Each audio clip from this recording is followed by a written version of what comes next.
আসসালামু আলাইকুম। আমার ভিপিএন এখন বন্ধ আছে, দেখেন এখন ইউটিউব চলতেছে না, কিন্তু এটাও কিন্তু কোনো কিছু আসতেছে না। কারণ যদি ভিপিএন কানেক্ট দিই, অনেকগুলি সার্ভার অ্যাড করা হয়েছে। এখন ভিপিএন কানেক্ট দিলে এক ক্লিকে কানেক্ট হয়ে যাবো, এক ক্লিকেই কানেক্ট হয়ে গেছে। এখন যদি ইউটিউবে ঢুকে আমি দেখেন 5G স্পিড,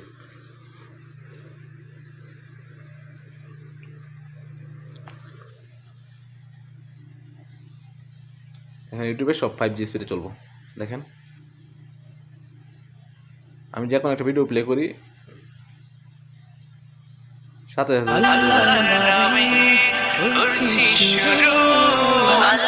এখন আমি যদি মোবাইল সিমে কানেক্ট করি, মোবাইলে 30 সালের প্যাকেজ, দেখেন কেমন চলে। মোবাইল সিমে চালু করি, এই যে মোবাইলই, এটা DNS 1 দিবেন, এক ক্লিকেই কানেক্ট হয়ে যাবে। দেখেন কানেক্ট হয়ে গেছে।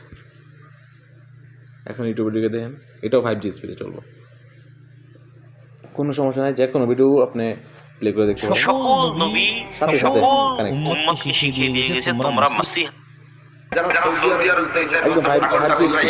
টাকা নিয়ে আসে বাড়ি আইসে একবার সালাম দিতে পারবেন ফকাফকা اقترب للناس حسابهم وهم في غفلة ইউটিউব, ফেসবুক معرضون সব কিছুতেই 5G স্পিড পাবেন। এখন মোবাইলে STC সালাম সবগুলি সিমে 5G স্পিডে চলতেছে, কোনো সমস্যা নেই এখন।